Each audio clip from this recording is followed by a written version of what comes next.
காலை பொழுதில் ஜின் திரைப்படத்தின் டீசர் மற்றும் ட்ரெய்லர் வெளியீட்டு விழாவிற்காக நாம் கூடியிருக்கிறோம்.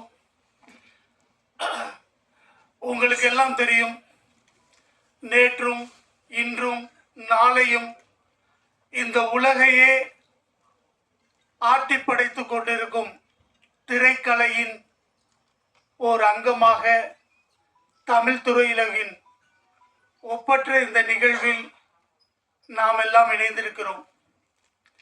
இந்த நேரத்தில் நமக்கெல்லாம் இந்த கலை சார்ந்த, அறிவியல் சார்ந்த, பொருளாதாரம் சார்ந்த மிகப்பெரிய தொழில்நுட்பத்தை அறிமுகப்படுத்திய தாமஸ் ஆல்வா எடிசனையும் லூமியர் பிரதர்ஸையும் நினைவு கூறி நன்றி கூறுகிறேன். இந்த தமிழ் திரைப்பட உலகில் மிகப்பெரிய ஜாம்பவான்கள் இயக்குதல் துறையிலும் சரி, நடிப்பு துறையிலும் சரி, மற்ற எல்லா துறைகளிலுமே இசை, ஒளிப்பதிவு, நடனம், சண்டை பயிற்சி எல்லா துறைகளிலுமே மிகப்பெரிய ஜாம்பவான்களாக விளங்கி இருக்கிறார்கள், விளங்கி கொண்டிருக்கிறார்கள். அந்த வகையிலே இன்று திரு பாலா அவர்கள் தன்னுடைய முதல் முயற்சியாக இந்த ஜின் திரைப்படத்தை இயக்கி அதனுடைய வெளியீட்டிற்கு முன்பாக 30ஆம் தேதி அந்த படம் வெளியிடப்பட இருக்கிறது உலகம் முழுவதிலும். அதற்கு முன்பாக இந்த ட்ரெய்லர் டீசர் வெளியீட்டு விழாவிற்காக நாம் எல்லாம் கூடியிருக்கிறோம். உங்கள் எல்லோரையும் அன்பாக வரவேற்கும் இந்த நேரத்தில் இந்த விழாவின் சிறப்பு விருந்தினர்களாக முதலில் எங்கள் அண்ணன் ஆரியர் அண்ணன் ஆர்.கே. செல்லுமணி அவர்கள், இன்றைக்கு பெப்சியின் தலைவராக தொடர்ந்து இருந்து அந்த தொழிலாளர்களின் மேன்மைக்காக, அவர்களின் வாழ்வாதார உயர்விற்காக, அவர்களுடைய உரிமைக்காக போராடி கொண்டிருக்கும் ஒரு போராளி தலைவர் தான் ஆர்.கே. செல்லுமணி அண்ணன் அவர்கள்.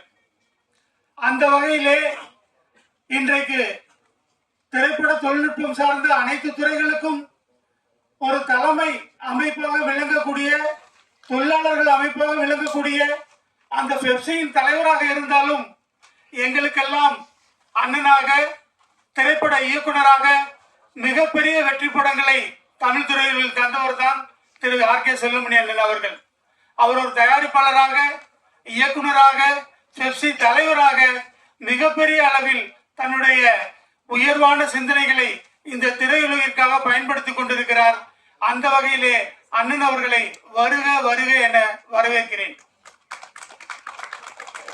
அடுத்ததாக திரு ஆர்.வி. உதயகுமார் அண்ணன் அவர்கள்.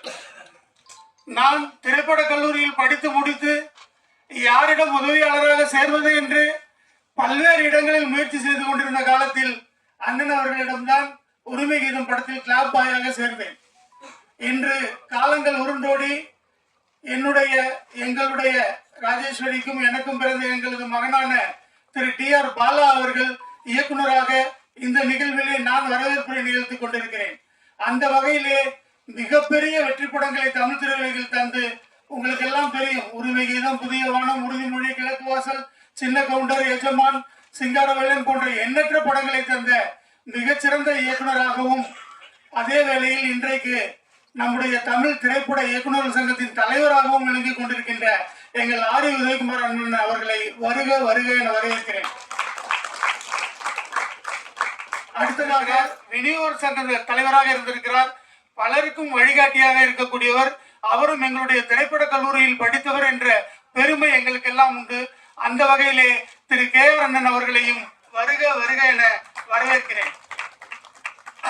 திரு ஜாகுவார் தங்கம் அண்ணன் அவர்கள், மிகப்பெரிய ஃபைட் மாஸ்டராக நீங்கள் எல்லாம் அறிந்த திரு ஜாகுவார் தங்கம் அண்ணன் அவர்கள் கில்டு, தமிழ் திரைப்பட தயாரிப்பாளர் சங்க கில்டின் தலைவராகவும் இருக்கிறார். அண்ணன் அவர்களை வருக வருக என வரவேற்கிறேன்.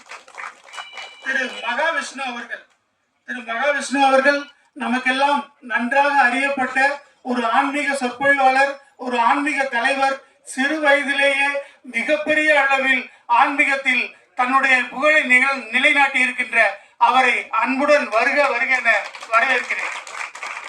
திரு அனில் ரெட்டி அவர்கள் இந்த திரைப்படத்தின் இணை தயாரிப்பாளராக பாலா அவர்களுடன் இருக்கக்கூடிய திரு அனில் ரெட்டி அவர்களையும் வருக வருக என வரவேற்கிறேன். திரு ரகு அவர்கள், அவரும் இந்த படத்திலே இணை தயாரிப்பாளராக இருக்கிறார், அவரையும் வருக வருக என வரவேற்கிறேன். அடுத்தபடியாக எங்களுடைய ஆரூர் அண்ணன் அரவிந்தராஜ் அவர்கள், ஒரு காலத்திலே ஆவாவணன் அண்ணன் எடுத்த ஊமை விழிகள் படத்தின் திரைப்பட இயக்குனராக மிகப்பெரிய அளவில் இந்த சமூகத்தில் அறியப்பட்டவர் அண்ணன் அவர்கள். அந்த ஊமை விழிகள் படத்திலே வந்த அந்த தோல்வி நிலையென நினைத்தால் என்ற பாடல் விடுதலை புலிகள் இயக்கத்தின் ஆன்மீக தேசிய கீதமாகவே அன்று புகழப்பட்டது.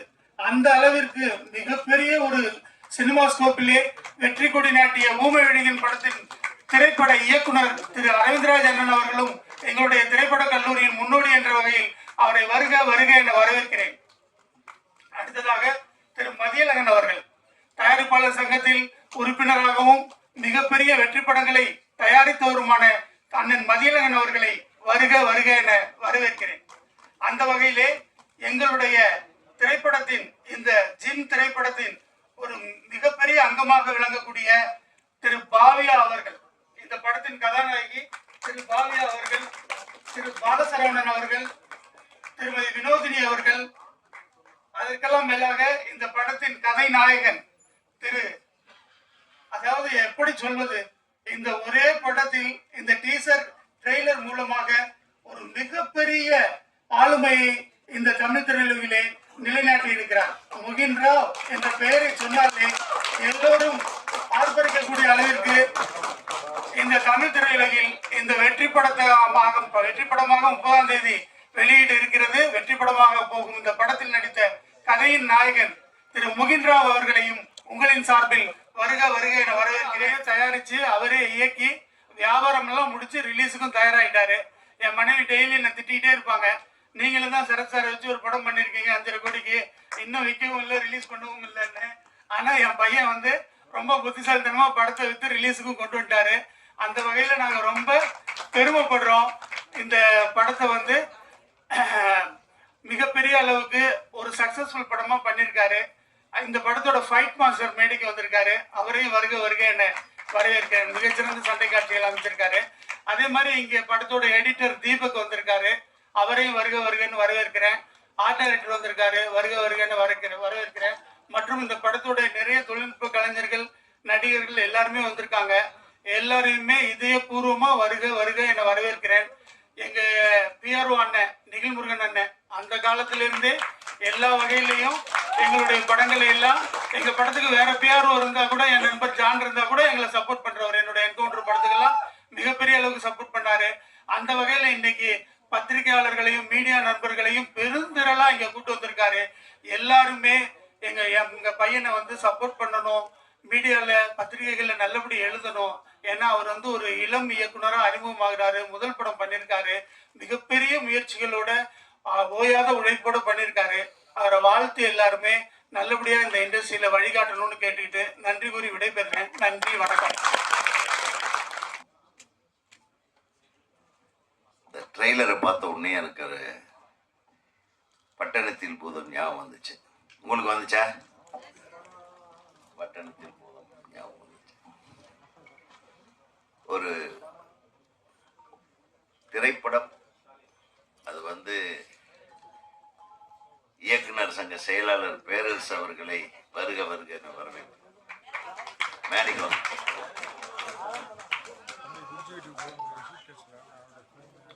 ட்ரெய்லரை பார்த்த உடனே ஒரு பிரமிப்பு, ஒரு சந்தோஷம். ஒரு படத்துல ஒரு படம் சிறப்பாக அமையறதுக்கு casting is very very important. First வந்து காஸ்டிங் தான்.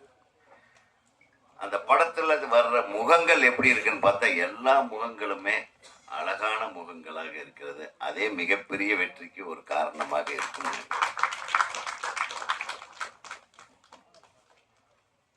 ரெண்டாவது, இந்த படத்தோட இசை கேட்ட உடனேயே ஒரு மாதிரி வெறுப்பு வராம மனசுக்குள்ள போய் நிக்கிற மாதிரியான ஒரு இசை. இந்த இசையமைப்பாளருக்கு எனக்கு மறந்த வாழ்த்துக்கள். குறிப்பா அந்த குட்டிமா பாட்டு எனக்கு ரொம்ப பிடிச்சது. இந்த குட்டிமாவையும் எனக்கு ரொம்ப ரொம்ப பிடிச்சது. ஆனா அந்த அம்மாவை பார்த்த உடனே அந்த அம்மாவை பார்த்துட்டு தான் இந்த டியூனை போட்டிருப்பீங்க. எனக்கு யாரை எழுதுறதுன்னு தெரியல. நான் என் வீட்டில் என் ஒய்ஃபை குட்டிமான்னு தான் கூப்பிடுவேன். அதனால தான் எனக்கு ரொம்ப பிடிச்சது. வேந்தன் சொன்னாரு, ஒருத்தன் சினிமாவில் வரணும்னு முடிவு பண்ணிட்டான்னு வையி, அவனை யாராலையும் தடுக்க முடியாது. ஒருத்தர் சினிமாவில் ஜெயிக்கணும்னு அவன் தலையில் இருந்ததுன்னா யாராலையும் அதை தடுக்க முடியாது. எங்கேயோ ஒரு வில்லேஜில் ஆடு மாடு மேய்ச்சிட்டு இருந்தேன், எங்கள் அப்பா கூட மேய்ச்சிட்டு இருந்தேன். நானே வந்து எவ்வளோ பெரிய டைரக்டர்னு ஒரு பேர் வாங்கும்போது, நீ திரைப்பட கல்லூரியில் ஒரு மிகப்பெரிய பொறுப்பில் இருக்கக்கூடிய ஒரு ஆசிரியர், உன்னுடைய பையன் வந்து ஒரு பெரிய டைரக்டர் ஆக மாட்டானா? அது இல்லை, அந்த குழந்தையோட ஆசை அது. அவன் எவ்வளோ வேணாலும் எந்த வேலைக்கு வேணாலும் போய் சம்பாதிப்பான், லாயராக இருப்பான், எல்லா வேலையும் பண்ணுவான், டாக்டராக இருப்பான், என்ன வேணாலும் பண்ணுவான். பட் அவனுடைய ஆசையை நிறைவேற்றுகிற, அவனை பெற்றெடுத்த, அவனை தயாரித்த உங்கள் இருவருக்கும், உனக்கும் சரி ராஜேஸ்வரிக்கும் சரி, என மனமார்ந்த வாழ்த்துக்கள். அதாவது குழந்தைகளை பெற்றது மட்டும் முக்கியம் இல்லை, அவங்களுடைய ஆசையை புரிந்து கொண்டு, அவங்களுடைய ஆசையை அறிந்து கொண்டு, அவங்களுக்கு அழகா வழி நடத்துகிற ஒரு இது, அவங்களுக்கு என்ன வேணுமோ அதை இந்த ஒரு கையில் எடுத்து கொடுத்துருக்க பாரு. அது எத்தனை கஷ்டங்கள் இருந்திருக்கும்னு எனக்கு தெரியும். இருந்தாலும் அந்த குழந்தையோட ஆசை அவனுடைய படைப்பாற்றலை வெளியே கொண்டாந்து நான் ஒரு பேர் வாங்கணுன்ற ஒரு பேராசை தான் அது. அந்த ஆசையை ஜெயிக்க வச்சிருக்கீங்க பாருங்க, அதுக்கு உங்கள் 2 பேர்த்தையும் எனக்கு மனமார்ந்த வாழ்க்கை. ஒரு படம் பிரியமானவளே, பிரியமுடனே ஏதோ ஒரு படம், விஜய் நடித்த படம். அந்த படத்தை நான் இந்த மாதிரி அது வெற்றி விழாவில் போய் கலந்துக்கிட்டேன். அப்போ எஸ்ஏசி சார் இருந்தாங்க. அவர் வந்து விஜயை அறிமுகப்படுத்தும் போது எவ்வளவு கஷ்டப்பட்டாருன்னு எனக்கு தெரியும். அவர் வந்து ஏறாத படிகளே கிடையாது. எல்லா இயக்குநர்கள் வீட்டுக்கும் போய் என் பையனை வளர்த்து விடுங்க, என் பையனை கொண்டு வரணும் அப்படின்னு தான் ஒரு பெரிய இயக்குனர் அப்படின்றது எல்லாத்தையும் மறந்துட்டு கீழே இறங்கி வேலை செஞ்சார் அவர் பையனுக்காக. இன்னைக்கு அவருடைய உயர்வுக்கு அவர் தந்தை எப்படி காரணமோ அந்த மாதிரி உங்கள் பையனோட உயர்வுக்கு நீங்கள் காரணமாக இருக்க போகிறீர்கள். ஒரு மிக மகிழ்ச்சிக்குரிய விஷயம். நான் அதை விட நம்மளுக்கு என்ன வேணும்? அதே மாதிரி இப்படி ஒரு பொறுப்பை எடுத்துகிட்டு பண்ணுறானே, இவன் நல்லா பண்ணியிருக்கானான்னு பார்த்தா மிகச்சிறப்பாக செஞ்சுருக்கார். அழகாக இருக்கு அவனுடைய சாய்ஸஸ் ஆஃப் கேரக்டர்ஸு. முகின் வந்து சொல்ல வேண்டியது இல்லை. என்னப்பா பசியாரியாச்சா அப்படி பேசினா தான் உங்களுக்கு பிடிக்கும். பாட்டல ஓகேல. முகின் வந்து அவனுக்குள்ளேயே ஒரு இசையமைப்பாளர் இருக்காரு, ஒரு மிகப்பெரிய ஒரு கலைஞன். அந்த டிவி நிகழ்ச்சியில், பிக் பாஸ் நிகழ்ச்சியில் வந்து அந்த சீசனில் எல்லாத்தையும் கவர்ந்திழுத்த ஒரு இளைஞன்னா அது முகின் தான்.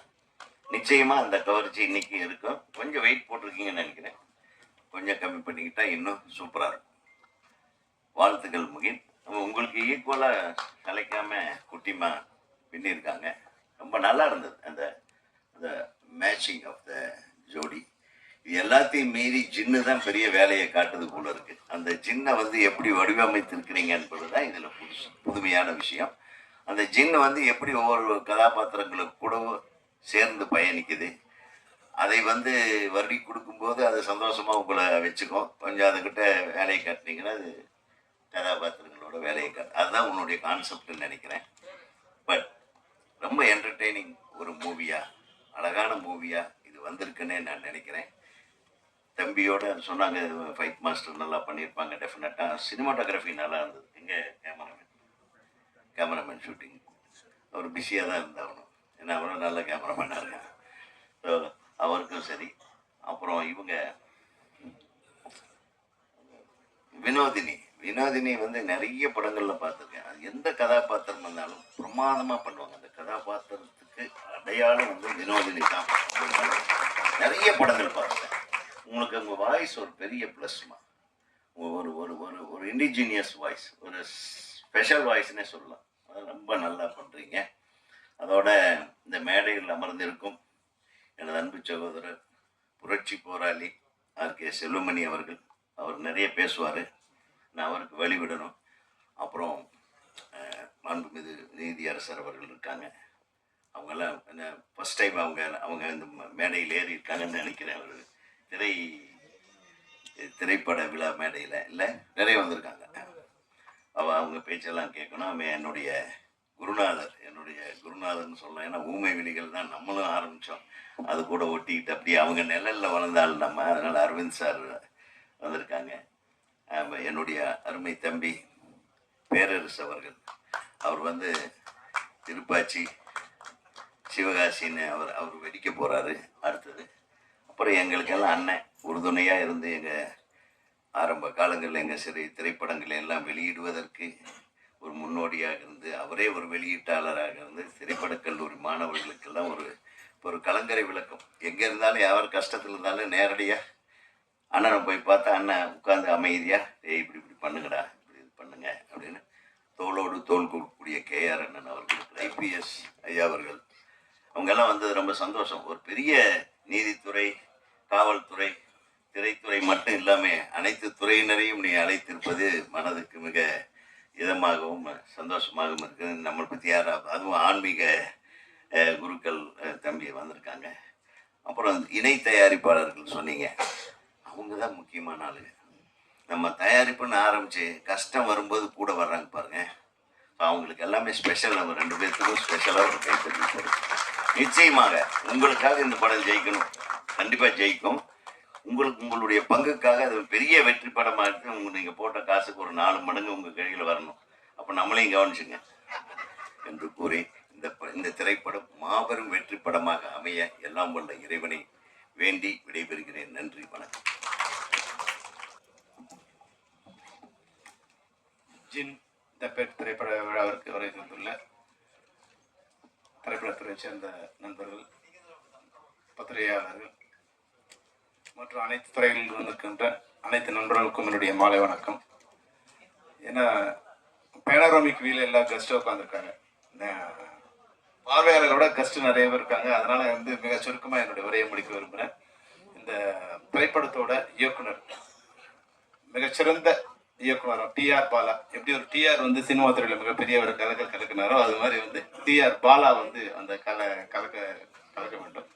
ஏன்னா இந்த நிகழ்ச்சியில் நான் கலந்து கொள்ள மிக முக்கியமான காரணம் திருமலை வேந்தன் என்னோட கிளாஸ்மேட், ஃபிலிம் இன்ஸ்டியூட்ல 40 வருடத்துக்கு நண்பர். அவர் எனக்கு என்னோட ஜூனியர். நான் செகண்ட் இயர் வரும்போது ஃபர்ஸ்ட் இயர் அவர் எடிட்டிங் படித்ததால் அவர் 2 இயர்ஸ், நான் ஃபைனல் இயர் வரும்போது அவர் என்னோட ஜாயின் பண்ணார். 40 வருஷமாகவே திருமலை வேந்தன் தெரியும்.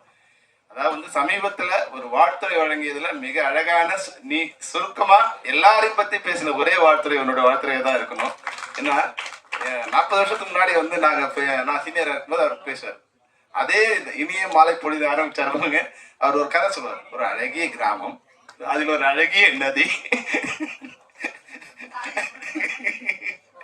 நாங்க ரேக் பண்ணும்போது அந்த கதையை சொன்னா இவ்வளவு அழகா ரேக் பண்றதுனால அவர் நினைக்க மாட்டாரு. அவ்வளவு அழகா கதையை சொல்லுவார். நாங்க அவருக்கு ரேக் பண்ண மாதிரி ஆயிடும், அந்த கதையை நாங்க கேட்ட வர மாதிரி ஆயிடும். அது மாதிரி எந்த கூச்சமும் இல்லாம சிறப்பா அந்த கிடைத்த நேரத்தை மிக சிறப்பா செலவு பண்ணக்கூடிய வேந்தன். அது மாதிரி ராஜேஸ்வரி என்ன புரட்சிகர சொல்லிட்டே இருந்தாங்க. உண்மையான புரட்சிகர போராளி ராஜேஸ்வரி தான். ராஜேஸ்வரியை பார்த்தா பாதி பேருக்கு பயம், மீதி பேருக்கு நட்பு.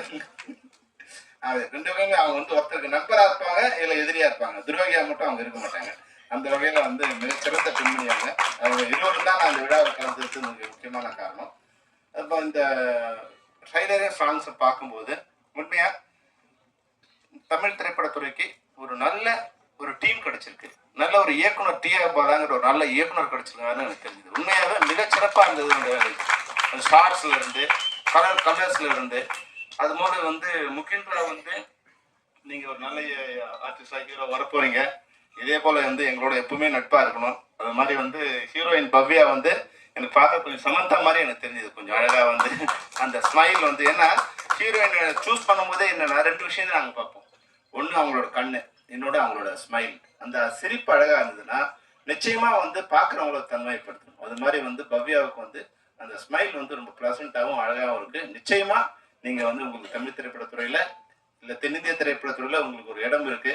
ஆனா ஒரே ஒரு வேண்டுகோள், நீங்க வளர்ந்த பிறகு இதே மாதிரி எங்களோட நட்பாகவும் அன்பாகவும் பணிவாகவும் இருக்கணுங்கிறது.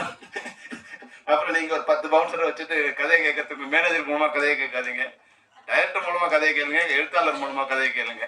அது வரைக்கும் எப்பெல்லாம் நீங்களாம் ஆர்டிஸ்ட்லாம் டைரக்டர் கிட்ட கதையை கேட்டீங்களோ, எழுத்தாளர்கிட்ட கதையை கேட்டீங்களோ, அது வரைக்கும் தமிழ் சினிமா நல்லா இருந்துட்டே இருந்தது. என்னைக்கு மேனேஜரோ இல்ல உங்களோட பிஏக்களோ கதையை கேட்டு அவனா விளங்காதவன் தான் அங்க வந்து உட்காந்துருப்பான். எங்க சினிமா துறையில தோத்தவன் தான் அங்க வந்து உட்காந்துருப்பான்.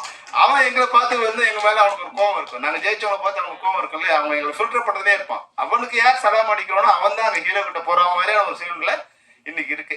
அது மாதிரி நீங்களாம் இல்லாம மறுபடியும் வந்து பழைய சினிமா துறையில ஹீரோவுக்கும் நாயகர்களுக்கும் நாயகியருக்கும் தொழில்நுட்ப கலைஞர்கள் வந்து ஒரு நேரடி ஆக்சஸ்ல இருந்ததுன்னா, படம் முடிஞ்ச பிறகு கூட நான் இப்போ 16 படம் பண்ண 16 படத்தோட இயக்குனர் சாரி நாயகர்களோ நாயகியரோ இன்னை வரைக்கும் நட்பா இருக்காங்க. ஆனா இன்னைக்கு ஒரு படம் முடிஞ்ச உடனே அதனோட இயக்குனருக்கே அடுத்த அந்த ஹீரோவோட பழக்கம் எல்லாம் போயிடுது. நான் ஜிம்முன்னு ஏதோ புட்டின்னு நினைச்சேன், அப்புறம் பார்த்தா பெட்டின்னு காட்டிட்டாங்க. இது வேற கதையா இருக்கும் போல இருக்கு.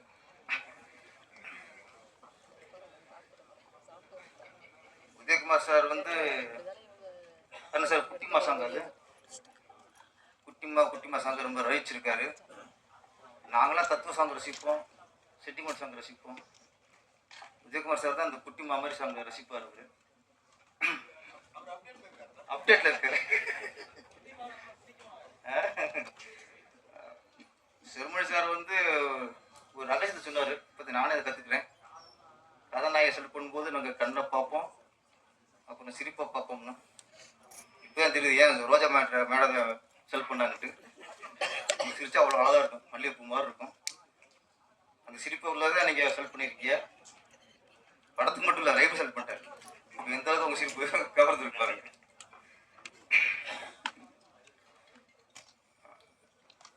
செல்வமணி சாரை பற்றி ஒன்று சொன்னால், இப்போ நிறைய பரபரப்பாகவும் படபடப்பாகவும் என்ன இப்படி டென்ஷனில் இருக்கிறோ அவர் ஒருத்தர் தான்.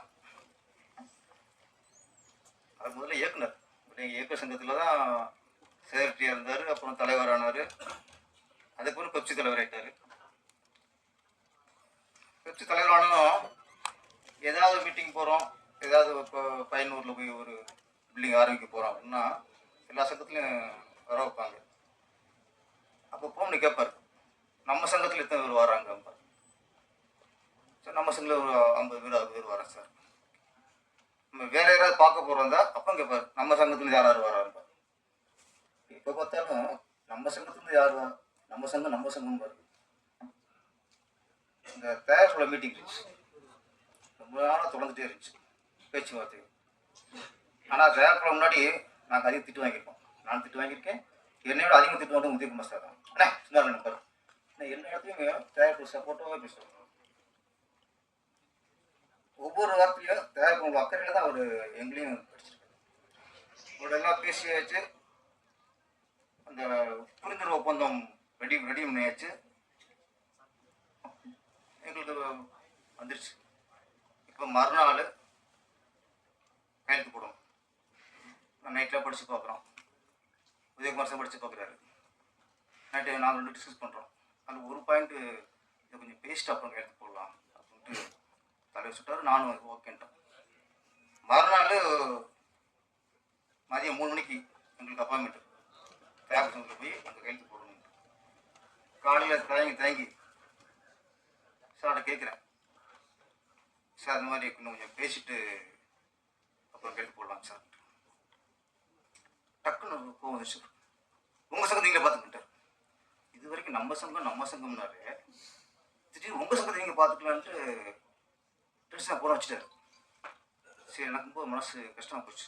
சரி, மனசு கஷ்டத்தை உதயகுமார் சொல்லி மனசை ஆற்றிக்கலாம் அப்படின்ட்டு அவர் ஃபோன் பண்ணுறேன். உதயகுமார் சார் எடுத்தார். என்ன தம்பினாரு, இல்லை சார் இந்த மாதிரி நாளைக்கு கையெழுத்து போடணும்னு சொன்னேன். சொல்லும்போது சொன்னார், உங்கள் சங்கம் நீங்கள் பார்த்து சொன்னார் அப்படின்னாரு. இப்போ தான் ஃபோன் வச்சான். அதே எனக்கு இவர் சொல்கிறாரு அப்படின்னா எனக்குன்னு பேசியிருக்காரு உதயகுமார் சார். அவரும் இதே மாதிரி திட்டு வாங்கியிருக்காரு. அப்போ எனக்கு சந்தோஷம். எங்கள் சங்கத்துக்கு கூட மேக்கப் யூனியன் வந்திருக்கோம், காஸ்டியூம் யூனியன் வந்திருக்கோம். எல்லாருமே நான் கூட பார்த்தோம். எல்லாருமே எங்களுக்கு தான் அடக்குனார். அவர் எங்களுக்கு தான் திட்டினாரு. தொழிலாளர்களுக்கு தான் இருசுமா இருக்கார் அன்பார். உங்களுக்கு தான் நாளைக்கு பிடிச்ச தெரு நிற்கிறதா பாரு. இந்த மாதிரி முழுக்க தயாரிப்பாளருக்கே பேசி ஒரு சுமூகத்தை கொண்டு வந்தாச்சு. எனக்கு நம்ம என்ன கஷ்டமா, யாருக்காக பேசினாரோ அவங்கள்ட்ட திட்டு வாங்கியிருக்காரு. அப்படிங்கிறது எங்களுக்கு இஷ்டம். நாங்கள் திட்டு வாங்கினது நாங்கள் ஒன்றுக்குள்ள ஒன்று நாங்கள். ஆனால் இன்னைக்கு அவ்வளவுலாம் உழைச்சிட்டு இன்னைக்கு வந்து அவர் வந்து பல மாதிரி பேசும்போது கொஞ்சம் கஷ்டமாக இருக்குது. தீர்வு வந்துடும். ஏன்னா இப்போ நாங்கள் எல்லாம் நீங்கள் அதெல்லாம் வெளிப்படையாக நியாயத்தை சொல்லிக்கிறோம்னா இங்கே நீதியரசு இருக்கார். நீதியரசு போய் நாங்கள் நியாயத்தை சொல்லி ஆகணும். ஏன்னா அவருக்கு முன்னாடி நாங்களாம் போயெல்லாம் சொல்ல முடியாது. அதனால் நாங்கள் எங்கள் நியாயத்தை சொல்கிறோம். சீக்கிரம் நல்ல ஒரு தீர்வு வரணும். ஜின் தயாரிப்பாளர்கள் வேந்தன் ராஜேஷ் அம்மா அவங்க அடிக்கும் பார்த்துருக்கேன். நம்ம கவுன்சிலில் பார்ப்போம். ரொம்ப தைரியமான ஒரு லேடி. ஆமாம், துணிச்சல பேசக்கூடியவங்க. ஆமாம், ரொம்ப ஆக்டிவாக இருப்பாங்க. ரொம்ப ஆக்டிவாக இருப்பாங்க. நாங்கள் இங்கே வந்ததே ஒரு தயாரிப்பாளர், பெண் தயாரிப்பாளர். அந்த கவுன்சிலில் அவ்வளோ ஆக்டிவாக இருப்பாங்க. உங்களுடைய உழைப்புக்காகவும் உங்களுடைய நேர்மைக்காகவும் தான் நாங்கள் இயக்க சங்கமே இங்கே உட்காந்துருக்கோம். பெப்சி உட்காந்துருக்கு, இயக்க சங்கமே இங்கே உட்காந்துருக்காருன்னா உங்களுடைய தான். இன்னொன்று, இது இந்த படம் கதை எப்படி இருக்கும், நல்லா இருக்குமா நல்லா இருக்குமா டவுட்டே தேவையில்லை. ஏன்னா வேந்தனை வந்து அவ்வளோ அனுபவசாலி. அவருக்கு கதை ஞானம் எல்லாமே அவருக்கு உண்டு. ஏன்னா அவர் இன்ஸ்டியூட்டில் உள்ளவர். நீங்கள் எல்லா இன்ஸ்டியூட்னீங்க உங்க கூட சேர்ந்து நானும் எனக்கு அந்த இன்ஸ்டியூட்டில் இருக்க மாதிரி எனக்கு உணர்வு வந்துருச்சு. என்ன இன்ஸ்டியூட் ஆகணும் சேர்த்துங்க. நீ என்ன தலைவரை ஒதுக்குறிய அப்படியே இன்ஸ்டியூட், அவர் இன்ஸ்டியூட்ல நான் கடுமையாயிரும். அப்படியே நானும் இன்ஸ்டியூட் தான். மேடம் அதனால இவர் வேந்தன் அவர்கள் அனுபவசாலி, அவங்க திறமைசாலி. அனுபவசாலியும் திறமைசாலியும் சேரும்போது நம்ம சொல்றது ஒண்ணுமே இல்லை. கண்டிப்பா படம் கண்டிப்பா நல்லா. அவருடைய மகன் சின்ன வயசுல இருந்தே சொல்லிட்டு இருந்தாராம், நான் சினிமாவுக்கு தான் வருவேன், நான் சினிமாவுக்கு தான் வருவேன்னு. அது ஒரு டிஆர் பாலாட்ட ஒரு அற்புதமான ஒரு விஷயம். திருமலை வேந்தன் டி ஆர் யாருன்னு கேட்டா அவங்க அம்மா பேரு, அப்பா அம்மா இனிஷியலை சேர்த்து போட்டிருக்காரு டிஆர் வேந்தன். அதுவே வந்து தாய் சிறந்த கோயிலும் இல்லை, தந்தை சொல் மிக்க மந்திரம் இல்லைன்னு. ரொம்ப அற்புதமான ஒரு தாய் தந்தையரை நீங்கள் பெற்றிருக்கிறீர்கள். அந்த வகையிலே நீங்கள் கொடுத்து வைத்தவர்கள். ஏன்னா இப்ப இவங்க வீட்டுல நடக்கிற ஒரு காட்சியை நீங்க நினைச்சு பாருங்களேன். சாப்பிட உட்காந்தா சாப்பாடே போகாது. அந்த அம்மா வந்து இந்த சீனை எடுக்கும்போது நீ வந்து அதை பண்ணிட்டு இருக்கலாம், இல்ல இல்ல அவன் பண்ணதுதான் கரெக்டுன்னு அவர் சொல்லுவாரு. சகோதரி வந்து இல்ல இல்ல ஏண்டா இந்த சட்னி நல்லா இருந்ததா, அதுல உப்பு காரம் இருக்குதா புளி இருக்குதாங்கிறத பத்தின பேச்சே அவங்க வீட்டுல இருக்காது. எப்படியோ ஒரு வகையில சாப்பாடு பாட்டுக்கு தானா போயிட்டு இருக்கும். இது இது இப்ப இதே மாதிரிதான் வந்து எங்க வீட்டுல என் பொண்ணு வந்து டைரக்டரா வருவேன்னு சொல்லி இன்னைக்கு வந்துட்டா. இப்ப வரும்போது கேட்கறவங்க கேட்பாங்க, சீனியர் இருக்காரா ஜூனியர் இருக்காரா. இப்போ உங்க வீட்டுல இனிமே அதுதான் பிரச்சனை. சீனியர் இருக்காரா ஜூனியர் இருக்காரா தயாரிப்பாளர் இருக்காரா. அந்த மாதிரி தம்பிக்கும் அந்த ஆசை இருக்குன்னு தெரியுது. அவர் வந்து சட்டமன்றத்துல போய் போராடிட்டு இருக்காரு, வழக்காடு மன்றத்துல போய் போராடிட்டு இருக்காரு. அவருக்கு அந்த ஆசை இருக்குங்கிறது தெளிவா தெரியுது.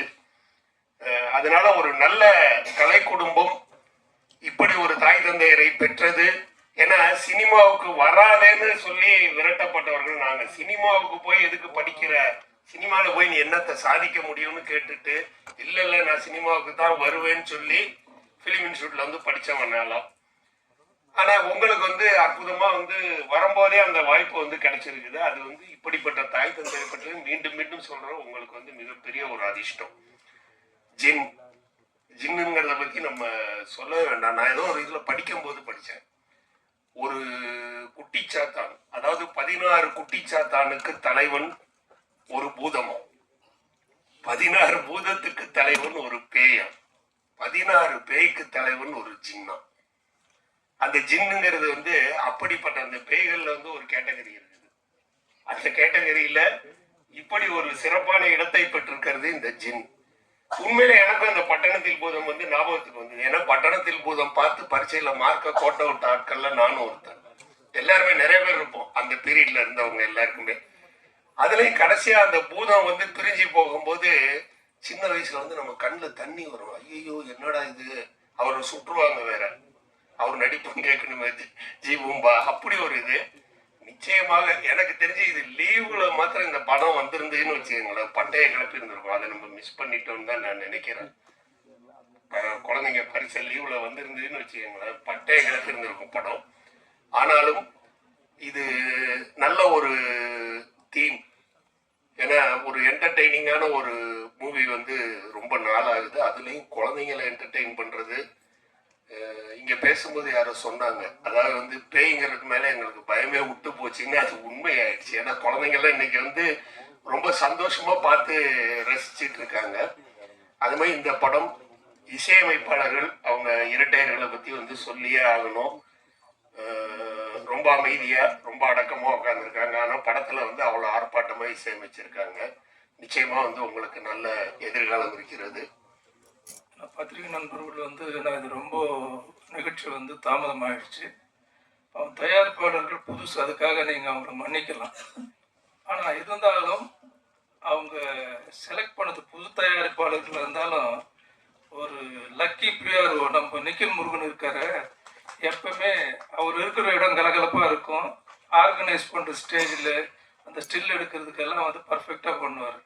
ஸோ அதுலேயே வந்து ப்ரொடியூசர்ஸோடைய திறமையில் வந்து ஃபஸ்ட்டு பாயிண்ட் அங்கேயே அவங்க ஜெயிச்சிட்டாங்க. ஏன்னா அதுதான் ரொம்ப முக்கியம், பிஆர்ஓ செலக்ட் பண்ணுறது. அது இருந்து இன்றைக்கி ஆர்கனைஸ் பண்ணாருன்னு இந்த மாதிரி ஒரு கன்ஃபியூஷன் இருக்கும்போது, அந்த மாதிரி ஒரு பிஆர்ஓ இருக்கும்போது அது ஒரு நல்ல அந்த அமைப்பு சரியாக இருக்கும். நீதியரசர் வந்திருக்காரு. நீதியரசர் வந்து நான் நிறைய நிகழ்ச்சியில் பார்த்துருக்கேன். அவர் பார்க்கும்போது எனக்கு நம்ம ஜெமினி கணேசன் சார் இருக்கார் இல்லை, அவர் பார்த்தா மாதிரியே இருக்கும். அதனால பார்த்ததுல ரொம்ப சந்தோஷம். மற்ற மேடையில் இருக்கிற அனைவருக்கும் என்னுடைய பணிவான வணக்கத்தை தெரிவித்துக் கொள்கிறேன். இந்த ஜின்னு படம் முதல்ல கதைக்கு வந்து நம்ம செலக்ட் பண்ண வேண்டியது ஆஸ் ஏ ப்ரொடியூசராகவும் டைரக்டராக சொல்ல வேண்டியது என்னன்னா, ஃபஸ்ட்டு வந்து தலைப்பு. அந்த தலைப்பு வந்து எப்படி இருக்கணும்னு சொன்னால் எல்லாருக்குமே ரீச் ஆகிற சொன்ன உடனே ஞாபகம் வரணும். அது எல்லாருக்கும் ரீச் ஆகணும். அடுத்தது இப்போ லேட்டஸ்ட் என்னென்னா, ஓடிடியில் வரும்போது இங்கிலீஷில் போட்டாலே அதை மெயின் பார்க்குறாங்க. இப்போ தமிழில் போடுறத விட ஓடிடிக்கு வந்து இங்கிலீஷில் இருந்தால் என்ன, இதெல்லாம் சிந்திச்சு முதல் படத்துலேயே டிஆர் பாலா வந்து இந்த அளவுக்கு யோசனை பண்ணி புத்திசாலித்தனமாக எல்லாத்தையும் பண்ணியிருக்காருன்னு சொன்னால் பாராட்ட வேண்டிய ஒரு விஷயம். அதுக்காக டிஆர் பாலாவுக்கு தனியாக என்னுடைய இது. ஏன்னா கான்செப்ட் வந்து ஜின்னு பற்றி நம்ம கேள்விப்பட்டிருக்கோம், என்னன்றது எல்லாருமே சொல்லிட்டாங்க, அழகாக சொல்லிட்டாங்க.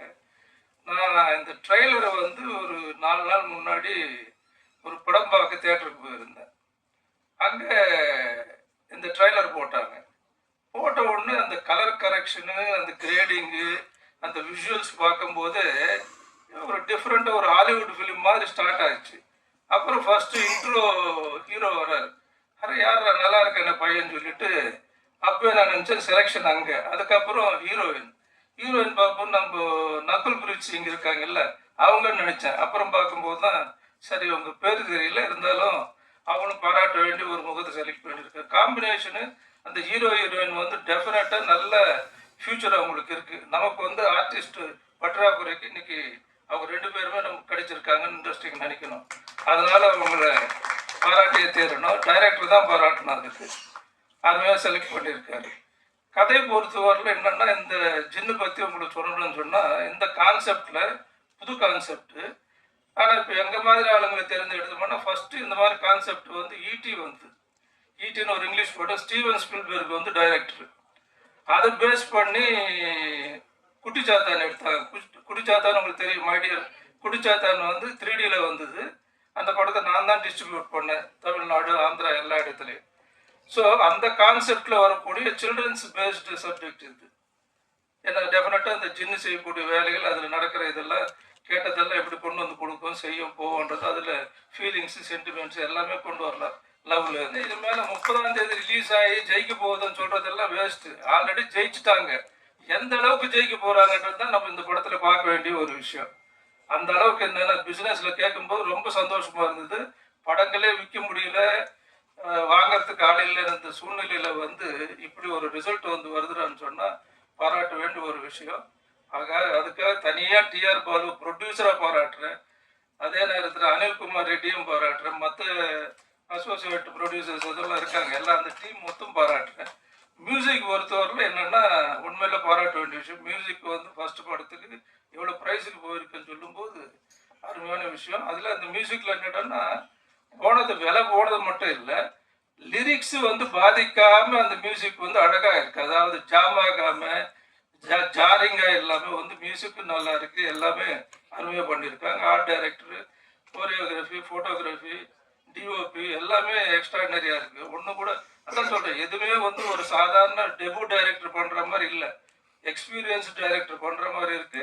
என்னுடைய எய்ம், நான் உண்மையிலே சொல்றேன், மேடைக்காக சொல்லலை, இன்னைக்கு இருக்கிற லோகேஷ் கனகராஜ், நெல்சன் அந்த லிஸ்ட்ல வரக்கூடிய டைரக்டர்ல டிஆர் பாலா இருக்காரு. வெற்றி ரொம்ப பக்கத்தில் இருக்கு அப்படின்னு எனக்கு தெரிஞ்சு ஒரு 100 கோடி ரூபாய் வசூலாகும் அப்படின்னு நினைக்கிறேன். எங்க ஆமாம், ஏன் நீங்கள் சொல்லுங்க, ஆமான்னு சொல்லுங்க. ஆமாம், அதான் உண்மை. இன்னைக்கு வந்து ஏன்னா அந்த அளவு எனக்கு பிடிச்சிருக்கு படம், எனக்கு பிடிச்சிருக்கு. நான் 10 வாட்டி பார்ப்பேன் படத்தை. அது மாதிரி எனக்கு பிடிச்சது எல்லாருக்கும் பிடிக்கும். ஆனால் நான் குழந்தை இல்லையா, ஆனால் எல்லாருக்கும் பிடிக்கும்னு நினைக்கிறேன். வேந்தன் சார், அவர் ஒரு தயாரிப்பாளர், இயக்குனர். எங்கள் அக்கா ராஜேஸ்வரி அவர்கள், அவனும் தயாரிப்பாளர், இயக்குனர். ஆனால் அவரை இயக்கிட்டு இருக்கீங்க, இயக்குனர் தான் அவர் இயக்கிட்டு இருக்காங்க. இப்போ இவங்க 2 பேருக்கும் பாருங்க, 2 சிங்கக்குட்டிகள், 2 சிங்கம் குழந்தைருக்கு. ஒருத்தர் நீதித்துறையில் போய் கலக்கிட்டு இருக்காரு, இன்னொருத்தர் வந்து யார் என்னன்னே தெரியாமல் பார்த்தா திடீர்னு வந்து டிஆர் பாலா அப்படின்னு நிற்கிறாரு. இந்த பக்கம் டிஆர், இந்த பக்கம் பாலா. அந்த மாதிரி ஒரு டைரக்டர் உண்மையில கை தரல, எல்லாம் மனசார கிடைக்கும். நிச்சயமா நீங்கள் தெரியாத, நான் வந்து ஒரு 2000 படம் பண்ணியிருக்கேன். எல்லா டைரக்டர், ஹிந்திலேருந்து, கன்னடத்துலேருந்து, மலையாளத்துலேருந்து, ஆங்கிலம் முதல் கொண்டு ரஷ்யன் முதல் எல்லாம் பண்ணியிருக்கேன். நல்லா பண்ணியிருக்கேன். வாழ்த்துக்கள் உங்களுக்கு. ரொம்ப சந்தோஷமா உங்கள் வெற்றியை தொடர்ந்து இருங்க.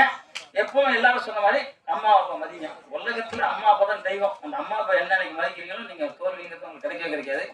ஏன்னா இங்கே வந்து நீதித்துறையை சேர்ந்த மாண்புமிகு ஐயா அவர்கள் வந்திருக்காங்க, காவல்துறை சேர்ந்த ஐயா வந்திருக்காங்க, கேஆர் சார் வந்திருக்காங்க. ஹீரோ ரொம்ப அற்புதமாக இருந்தார். நான் ஒரு டான்ஸ் ஆடவும் பார்த்தேன், காதல் இளவரசன் கமலஹாசன் மாதிரி தெரிஞ்சார். கொஞ்ச நேரம் கழிச்சு பார்த்தா விஜய் மாதிரி நடிச்சுக்கிட்டு இருக்காரு. ஆக இவர்கிட்ட எல்லாமே இருக்கு. ஏன்னா நிச்சயமா ஒரு பெரிய ஸ்டாராக வர்றதுக்கான அந்த சிரிப்பு அழகு இருக்கு இல்லையா, ஆர்கே செல்வன் சொன்ன மாதிரி சிரிப்பு அவர்கிட்ட ரொம்ப அற்புதமாக இருக்கு. அதை விட எல்லாருக்கிட்டும் பண்பா பாசமா பழகிற இது இருக்கு. ஏன்னா புரட்சி தலைவர் எம்ஜிஆர் அவர்கள் இன்னைக்கு வரைக்கும் பேசுறோம்னா அவர் மாதிரி பாசமாவோ பண்பா பேச நான் யாரையும் பார்த்ததே இல்லை. ஸோ அந்த மாதிரி பேசுகிறார். அதுக்கப்புறம் கேப்டன், அந்த அளவு நீங்கள் வரணும் அப்படின்னு நான் நினைக்கிறேன். அதே மாதிரி ஹீரோயின் அவர்களும் ரொம்ப அழகாக அற்புதமாக நடிச்சிருக்காங்க. நான் செல்வமணி சார் லவ் பண்ணிட்டேன், சாரி செல்வமணி சார் சொல்லிட்டே போயிட்டாரு, இந்த மாதிரி குட்டி அம்மா எனக்கு ரொம்ப பிடிக்குது அப்படின்னு சொல்லிட்டு போயிட்டாரு. அது மாதிரி எங்கள் அக்கா, ஓகே தங்கச்சி, ஏன்னா எனக்கு 73 வயசு, எனக்கு அக்கா அவங்களுக்கு 75 வயசு. அதில் அவங்களும் மிக பிரமாதமான ஆக்டர்ஸு. மியூசிக் டைரக்டர் அவர்கள் 2 பேருமே உண்மையிலே சூப்பர் சார். அதாவது சாதனை பண்ணிட்டு சேர்ந்தா உட்காந்துருங்க, அதுதான் பெரிய விஷயம். பார்த்தா மகாவிஷ்ணு சார் அவர் வந்து இங்கேருந்து கிட்டத்தட்ட ஒரு 800 கிலோமீட்டருக்கு அங்கேருந்து இந்த விழாவில் கலந்துக்கிறதாக வந்திருக்காரு. உண்மையிலே சார் ரொம்ப கிரேட் சார். உங்களை வந்து தமிழ்நாடு மட்டும் இல்லாமல் உலகம் முழுவதும் உங்களை ரசிக்கிறாங்க. நானும் ஒரு ரசிகன் உங்களை பார்க்குறதுல. ஆன்மீகத்தை பற்றி மிக அற்புதமாக சொல்கிறீங்க. நீங்கள் உங்ககிட்ட கற்றுக்கிட்டவங்க நிறைய பேர், அந்த அக்கா கூட சொன்னாங்க, நீங்கள் சொன்னீங்க அது எனக்கு பலிச்சிச்சு அப்படின்னாங்க. உங்ககிட்ட அந்த சக்தி இருக்குது. சக்தி இல்லைன்னா அது, நான் உங்களை சின்ன பிள்ளையிலேருந்து பார்த்துக்கிட்டு இருக்கேன். நான் சின்ன பிள்ளையிலேருந்து இருந்தாலும் ரொம்ப அற்புதமாக இருக்குது. ரொம்ப வாழ்த்துக்கள் சார். வளர்க்குறேன், நாய் வளர்க்குறேன். பெட்டு வந்து பேயை கூட வந்து நம்ம பெட்டா வைக்கலாமா அப்படிங்கிறத இயக்குனர் பாலா அவர்கள் வந்து என்கிட்ட சொன்ன போது தான் நான் ரியலைஸ் பண்ணேன். ஆனால் அங்கேயே வந்து ஒரு அமானுஷ்யமான ஒரு விஷயம் நடந்தது. இந்த படம் ஃபுல்லாகவே இன்னைக்கு இந்த இடத்துல மேடையில் நம்ம வந்து வீட்டு இருக்கோம் அப்படிங்கிறதே ஒரு பெரிய ஒரு மிரக்கல் அப்படின்னு தான் நான் சொல்லுவேன். ஏன்னா இந்த ஜின் அப்படிங்கிறத பற்றி நான் எங்கேயோ படித்தேன். அண்ட் ஒரு நவரசா அப்படிங்கிற ஒரு வெப்சீரிஸில் ஒரு ஜின்னை பற்றின ஒரு சின்ன ரெஃபரன்ஸ் வந்துருந்தது. அதை பார்த்துட்டு அது ரொம்ப லேட்டாக தான் நான் பார்த்தேன், 2022, 23 கொஞ்சம் உட்காந்துட்டே இருந்தேன். பார்த்தா ஒரு 1 வீக்ல எனக்கு கால் வருது. நான் வந்து பாலா அப்படின்னு ஒரு டைரக்டருங்க, இந்த மாதிரி நான் வந்து விஜய் படங்கள்லாம் ஒர்க் பண்ணியிருக்கேன், நான் வந்து ஒரு கதை பண்ண போகிறேன், கேட்குறீங்களா அப்படின்னு உடனே ஜின் அப்படின்னு வருது. எப்படின்னு தெரியல, இந்த படம் ஃபுல்லாக வந்து அவ்வளோ கோஇன்சிடென்சஸ். நான் வந்து சம்டைம்ஸ் யோசிப்பேன், இங்கே வந்து சொன்னார் ஒரு ஆர்கே செல்வமணி சார்னு சொன்னார்னு நினைக்கிறேன், ஐ திங்க் ஆர் உதயகுமார் சொன்னார்னு நினைக்கிறேன். இந்த படத்தை வந்து பற்றி பார்த்த உடனே நமக்கு வந்து மைடியர் இந்த பட்டணத்தில் பூதம் வந்து ஞாபகம் வந்ததுங்க. நான் சொல்லுவேன், அதை விட வந்து மைடியர் குட்டிச்சாத்தான் இன்னைக்கு தான் சார் எனக்கு தெரியும், கேஆர் சார் தான் அதை வந்து டிஸ்ட்ரிபியூட் பண்ணியிருக்காரு அப்படின்னு. ஆனால் சின்ன வயசுல நாங்கள் பார்த்து ரொம்ப ரசித்த ஒரு படம் அந்த மைடியர் குட்டிச்சாத்தான். ஏன்னா நம்ம படம் பேய் அப்படின்னாலே நம்ம பயப்படுற ஒரு விஷயமா நம்ம பார்க்குறோம். ஆனால் பேய் கூட வந்து அது ஒரு பாவமான ஒரு ஜீவனா தான் நான் பாக்குறேன்.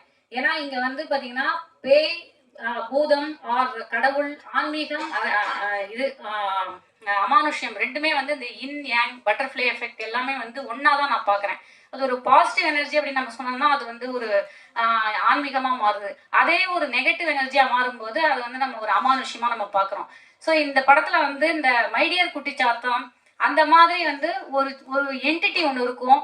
அண்ட் இந்த சொன்னாங்க இந்த மாதிரி வந்து 16 பூதங்களுக்கு தலைவன் வந்து ஒரு ஜின்னு அப்படிங்கும்போது அது ஒரு மல்டி லெவல் மார்க்கெட்டிங் மாதிரி இருக்கு பாருங்க. அதுவும் ஏதோ ஒரு இப்போ எப்படி வந்து மனசுக்குள்ள நம்ம ஒரு இதை வச்சுட்டு தான் ஒரு ஆன்மா சுத்திட்டு இருக்கு வாழும்போது, அது இறந்த பிறகும் அது ஒரு மனசுக்குள்ள ஏதோ ஒரு வச்சுட்டு தானே போகுது ஒரு ஆன்மா, ஒரு ஆவி அப்படிங்கிறது. அந்த வகையில நான் வந்து எப்படி ஒரு நாயோ பூனையோ ஒரு சிம்பத்திக்குரிய ஒரு எம்பத்திக்குரிய ஒரு ஜீவராசியா நான் பாக்குறேனோ அதே மாதிரிதான் ஒரு அமானுஷ்யமா இருக்கக்கூடிய ஒரு ஆவியையும் ஒரு பேயோ பூதமோ ஏதோ ஒரு விஷோட தானே இந்த உலகத்துல இதே பிளானட்ல இதே யூனிவர்ஸ்ல வந்து சுத்திட்டு இருக்கு.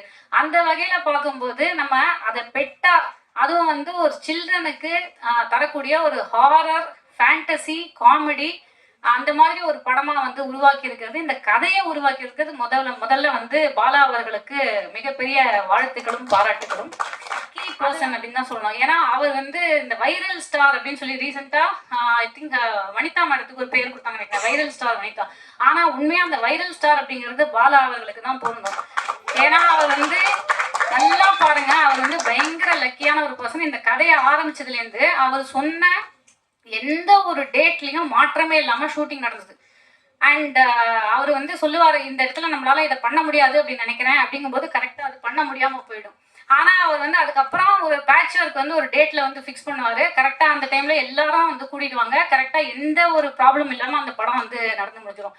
ஒத்த தாமரை அவர் என்ன மைண்ட் செட்ல பண்ணாருன்னு தெரியாது. பார்த்தா ஒரு வைரலா 6 crore வியூஸ்க்கு போயிடுச்சு. இப்போ மோர் தென் 45 million வியூஸ்க்கு வந்து போயிடுச்சு. அதே மாதிரி அவருடைய பேரண்ட்ஸை வந்து பத்தி நிறைய பேர் வந்து பேசிட்டாங்க. அவருடைய பேரண்ட்ஸை நானும் என்னுடைய பேரண்ட்ஸா தான் நினைக்கிறேன். ஏன்னா அவர் ஆரம்பத்திலேயே என் அக்காவை கூப்பிட ஆரம்பிச்சிட்டாரு.